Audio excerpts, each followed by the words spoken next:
तब तो माता भी होगी और पिता भी होगा, शरीर नहीं तो भगवान की सबसे बड़ी कृपा हम पर यह है कि हम 84 लाख के चक्कर में भटक रहे थे। 84 लाख योनियों में भगवान ने हम पर कृपा की दृष्टि डालकर उन्होंने हम जैसे तुच्छ नालायक मूर्खों को उठाकर मनुष्य का चोला देकर के भेज दिया। जाओ अब अपना कल्याण कर लो अच्छे कर्म करके। बड़े भाग्य मानुष तन पावा, सुर दुर्लभ सदग्रंथ निगावा। देखो ना बंदर लोग कैसे जीवन जीते हैं, और आप इंसान बताइए, कुत्ता, बिल्ली, बंदर, चिड़िया, शेर, हाथी, इन सारी योनियों में सबसे सुखी कौन है? उत्तर दो, आप उत्तर दो। मनुष्य सबसे सुखी है? कुत्ता से सुखी मनुष्य है कि नहीं? शेर से सुखी मनुष्य है कि नहीं? चमगादड़ से सुखी? नाली के कीड़े से सुखी? 84 लाख योनियां घूम लो आप, सबसे सुख मनुष्य के शरीर में ही पाओगे। इतना बढ़िया शरीर दिया है, अब इसको पाकर क्या पाना बचा है? बताओ मुझे। अब उत्तर आप लोग और दो। बताओ भगवान ने हमें मनुष्य क्यों बनाया है? आप बताओ। हाँ आप बताइए भैया जी, चश्मा जो लगाए हैं, बताइए, बैठे बैठे बताइए, आराम से बताइए। भगवान ने हमें मनुष्य का शरीर क्यों दिया है? इस मनुष्य के शरीर का मूल उद्देश्य क्या है? आप बताएंगे जो चश्मा लगाए, बैठे बैठे।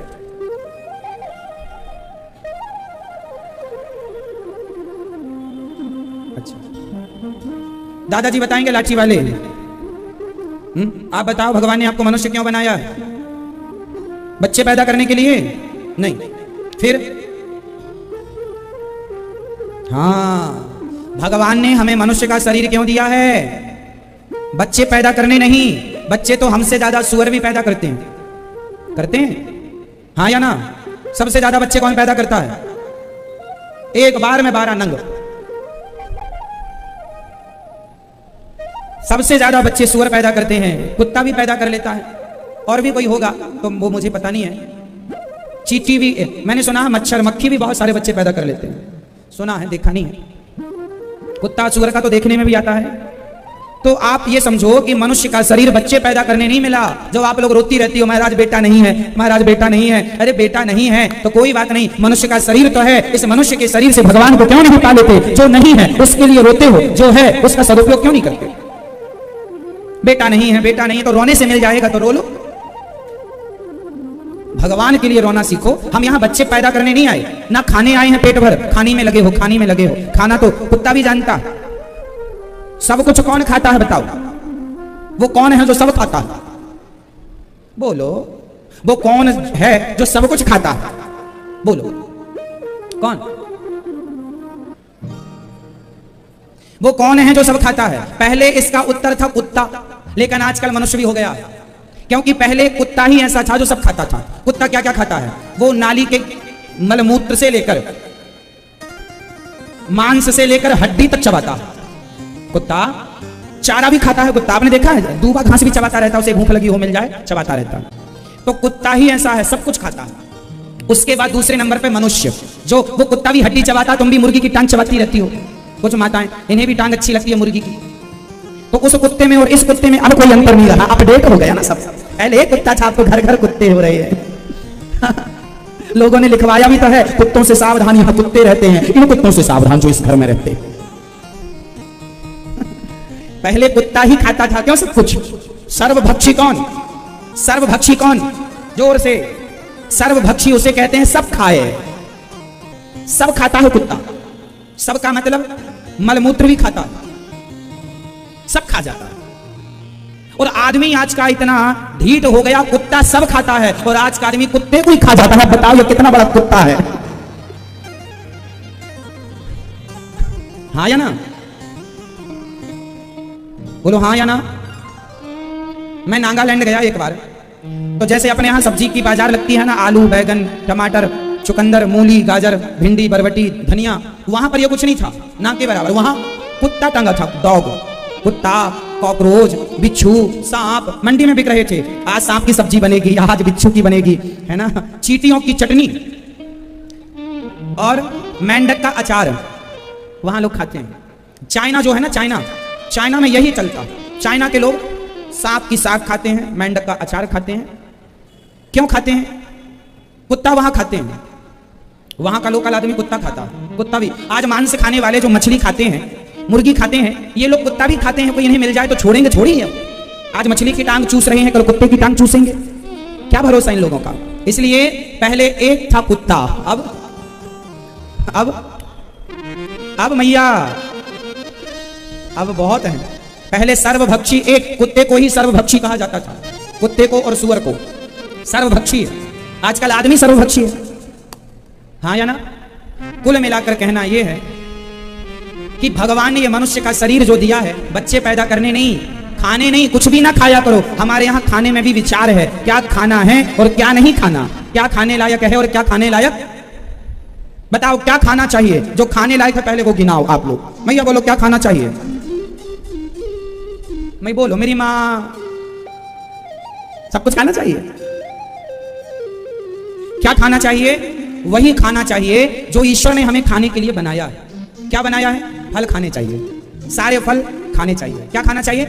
जोर से, फल खाओ और मेवा खाओ। मेवा में सब कुछ आ गया, बादाम, काजू, किशमिश, मुनक्का, छुआरा, ये सब मेवा में आ गया। फल खाइए, मेवा। हमारे यहाँ मेवा भी 50 प्रकार की होती है, फल भी 50 प्रकार के होते हैं। क्यों जी? हमारे यहाँ फल खाओ, मेवा खाओ और अन्न खाओ। अन्न में सब आ गया, दाल, चावल, सब्जी, रोटी, ये सब अन्न में आ गया, बाजरा, ज्वार, सब आ गया। तो फल, मेवा, अन्न और चौथा मसाला जो हम मसाला, धनिया, हींग इत्यादि। तो ये हमारे लिए खाने के लिए ईश्वर ने बनाया है। अब क्या नहीं खाना चाहिए? मछली नहीं खाना, मछली कोई खाने की है? एक सज्जन हमसे बोले कि महाराज जी अन्न खाओ या मछली खाओ, दोनों का एक ही अर्थ है। हमने कहा कैसे अर्थ समझाओ? बोले गेहूं के अंदर भी जान होती है और मछली के अंदर की भी जान होती है। हमने कहा पगले दोनों को मिलाओ मत। अरे मछली तड़पती है, छटपटाती है, गेहूं का दाना छटपटाता नहीं है, तड़पता नहीं है। गेहूं में प्राण होता है, लेकिन उस प्राण से हम सबके प्राणों की रक्षा होती है। इसलिए ईश्वर ने उसके प्राणों में हमारे प्राणों की रक्षा के लिए उसको बनाया है। जबकि आप मछली खाएंगे तो पहले उसके प्राण जाएंगे, पहले उसके प्राण जाएंगे। वो तड़पेगी, चिल्लाएगी। मछली के अंदर हड्डी है, मछली के अंदर खून है, मछली की आंखें हैं। मछली आवाज लगाती है, धीरे धीरे बोलती है, कुछ भी तो बोलती होगी अपनी भाषा में, भाई हम ना सुन पाए अलग विषय। मुर्गी चिल्लाती है, चीखती है, जबकि गेहूं, सब्जियां चीखती चिल्लाती नहीं है। हम आलू खाते हैं, आलू थोड़ी चीखता चिल्लाता है। उसके अंदर खून होता है, हड्डी होती है, मांस होता है, नहीं हड्डी, मांस, आंखें, कुछ नहीं होता आलू के अंदर। आलू खाने के लिए बनाया है, सब्जियां खाने के लिए बनी। बादाम खाओ, केला खाओ। मछली और मुर्गी तड़पती हैं, चिल्लाती हैं, चीखती हैं, रोती हैं। मुर्गी की आंखों में आंसू मैंने देखे हैं, आपने कभी देखे कि नहीं? मुर्गी भी रोती है। फिर आलू तो नहीं रोता, गेहूं तो नहीं रोता, चावल तो नहीं रोता। तो चावल की तुलना तुम मछली, मुर्गी, मांस खाने वाले ना ऐसी दलीलें देते हैं, अरे मांस खाओ या गेहूं चावल खाओ एक ही बात है। ऐसा मांस खाने वाले बोलते हैं, वो अपना पक्ष रखते हैं। उनको समझाया करो कि केवल तुम मूर्ख नहीं हो, तुम्हारी किस पीढ़ी मूर्ख है जो तुम चावल गेहूं की तुलना मांस से कर रहे हो। 100 मूर्ख मरे होंगे तब ये एक मूर्ख पैदा हुआ है जो गेहूं चावल की तुलना मांस से कर रहा है। क्यों मैया? सही है? आप खाती हो मांस? तो आप लोग में से कितने लोग मांस नहीं खाते? हाथ उठा के सूचना दीजिए। अब नीचे कर लो हाथ। जो मांस खाते हैं वो हाथ उठाओ। आप खाते हैं मांस? मांस ये मैया खाती हैं। मैया खाती हो? क्या खाना पसंद करती हो? मुर्गी, मछली? मछली खाती हूं महाराज, बस। मछली खाना कितना बड़ा पाप है, कितनी बड़ी गलती कर रहे हैं आप। ये मनुष्य का शरीर किस लिए मिला है? ये मनुष्य का शरीर केवल वही खाओ जो भगवान जी का भोग लगता है। खाकर और प्रेम से अपने आप को भगवान के हवाले कर दो और भगवान का स्मरण करो, चिंतन करो। भगवान की प्राप्ति, परोपकार, समाज की सेवा करने के लिए मनुष्य का शरीर मिला है। मनुष्य का शरीर क्यों मिला है मैं बताऊं। ये दास अनिरुद्ध, भारत में लाखों लोग ऐसे हैं जो लाखों लोग कथा सुनकर शराब पीना छोड़ दिया, मांस खाना छोड़ दिया, गलत रास्ते पर जाना छोड़ दिया, पति पत्नी का झगड़ा समाप्त हो गया, साकुशल लोग रहने लगे। अरे मनुष्य मुझे बनाया है विधाता ने, मैं मनुष्य होकर मैं मनुष्य का सारा काम कर रहा हूँ। मनुष्य का काम क्या है कि जब तक जियो समाज की सेवा करो। आपको सही रास्ता बताकर मैं आपकी सेवा ही तो कर रहा हूँ। यही मनुष्य बनने की सार्थकता है। आपको सही रास्ता बताकर, सही रास्ते की प्रेरणा देकर उस रास्ते पर चलाने के लिए आपको विवश करता हूं। चलो सही रास्ते पर, यही काम है। अपने धर्म का, अपनी संस्कृति का हम प्रचार करते हैं। कितने लोग ऐसे हैं जो क्रिश्चियन हो गए थे पर भागवत सुन सुन के वो लोग फिर से हिंदू हो गए। ये किया है हमने, ये करती है कथा, ये करने आए हैं हम। मनुष्य क्यों बनाया है भगवान ने? सेवा कर लो समाज की। अपनी तिजोरियां तो तुम्हारे बाप दादे भी भर भर के चले गए, ले कुछ ना गए, बस भरते चले गए।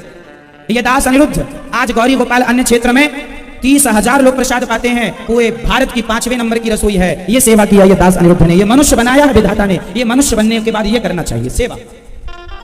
माताओं की सेवा 250, 260 माताएं आज वर्तमान में गौरी गोपाल आश्रम में हैं, जिनका कोई सहारा नहीं। उनकी सेवा का संकल्प ये दास ये बनाया, मुझे मनुष्य बनाया है, मैं शराब नहीं पीता, मैं गांजा नहीं पीता, मैं मांस नहीं खाता, मैं सेवा करता हूँ। बताइए, आपके पास धन होता है तो आप उस धन से शराब पीने लग जाते हैं, और मुझे ईश्वर ने धन दिया, मैं उससे सेवा करता हूँ। लोक भी सबरा और लोक भी सबरा। धन मिला है धर्म के लिए, अधर्म में ना लगा देना। मिल गया है तो शराब ना पी जाना, हत्या ना करो जीवों की। मनुष्य कैसा होना चाहिए? ये दास अनिरुद्ध जो मनुष्य के लक्षण हैं, मैं राम तो नहीं बन सकता, मैं भगवान श्री कृष्ण की तरह आचरण तो नहीं कर सकता, लेकिन फिर भी मेरी जितनी हैसियत, जितनी क्षमता, जितनी बुद्धि है, उस हिसाब से मैं मनुष्य का अपना कर्तव्य पूरा कर रहा हूँ। एक मनुष्य कैसा होना चाहिए आप सीख सकते हैं। समाज की सेवा के लिए ये मानवतन समर्पित है। ये दास अनिरुद्ध का, मुझे मनुष्य बनाया है ना भगवान ने, मैं सेवा करता हूँ, भगवान की कथा सुनाता हूँ, आपको सही रास्ता बताता हूँ। स्वप्न में भी मैं समाज को गलत रास्ता नहीं बताता, जो रास्ते पर मैं चलता हूं वही रास्ता आपको बताता हूं। लाखों लोग सुधर गए भागवत सुनकर, लाखों लोग भक्ति भाव को जान गए भागवत सुनकर। ये मनुष्य का शरीर पाया हूं, देखो आप भी मनुष्य हैं, हम भी मनुष्य हैं, लेकिन आप मनुष्य होकर मछली खाने लगे और हम मनुष्य होकर समाज की सेवा करने लगे। बताइए कौन सा मनुष्य सफल है, मांस खाने वाला या सेवा करने वाला? इसलिए आप भी मनुष्य बने हो ना, तो मनुष्य वाला ही आचरण करना, शैतानों वाला आचरण ना करना। मनुष्य कौन है? जिसके अंदर मनुष्यता है, जिसके अंदर दया है, करुणा है, वो मनुष्य है। इसलिए मनुष्य क्यों बनाया? सेवा के लिए बनाया। सेवा राह में आए जो दीन दुखी, सबको गले से लगाते चलो, प्रेम की गंगा बहाते चलो। सेवा करो आप लोग भी, सही रास्ता बताओ अपने। आजकल तो बाप अपने बेटे को सही रास्ता नहीं बता पा रहा है, बोलो हाँ या ना। अब सोचो कि आज आप में से कितने बाप ऐसे हैं जो शराब पीते हैं। आप शराब पीते हैं तो सोचो आपका बच्चा किस रास्ते पर चलेगा। मतलब आप सबसे असफल बाप निकले। वो बाप असफल बाप है जो शराब पीता है। आप पिएंगे तो औलाद कैसी रहेगी? आप अपनी औलादों को, बच्चों को तुम सही रास्ता ना बता पाए मनुष्य होकर, तो औरों को क्या बताओगे? हम तुमसे क्या उम्मीद करें? और भगवान भी तुमसे क्या उम्मीद करेंगे? अब तुम खुद भटके हुए रास्ते पर चल रहे हो, मांस खा रहे हो, जुआ खेल रहे हो। ये कोई रास्ता है? ये नालायकों का रास्ता है। क्यों जी? मनुष्य का रास्ता क्या है? लड़ना झगड़ना तो कुत्तों का काम है, लेकिन आज का आदमी कुत्तों से ज्यादा झगड़ा करता है। तुम किस बात के मनुष्य हो ये बताओ? कलंक हो मनुष्य के नाम पर, दिन भर झगड़ा करते हो। दिन भर झगड़ा, तुम्हें झगड़ा करने भगवान ने मनुष्य बनाया है? दिन भर चुगली करते हो, दिन भर चुगली, इसलिए बनाया भगवान ने मनुष्य। अरे मनुष्य तो बने हो, सदा वाणी से भगवान का गुणगान करो, अच्छी बातें कहो, अच्छे विचार समाज को दो। आंखें दी, अच्छे ठाकुर जी का दर्शन करो। इस आंखों से कुछ अच्छा करो। इन आंखों से भी अच्छा हम कर सकते हैं क्या? सुंदर से जंगल तैयार कर सकते हैं ताकि आंखों को तसल्ली मिले कि हाँ ये जंगल हमने लगाया। लेकिन नहीं, लगे लगाए जंगल उजाड़े हैं, लगाए नहीं है जंगल। बड़ा गलत किया है हम लोगों ने प्रकृति के साथ, समाज के साथ, संसार के साथ बहुत छेड़खानी हो चुकी है।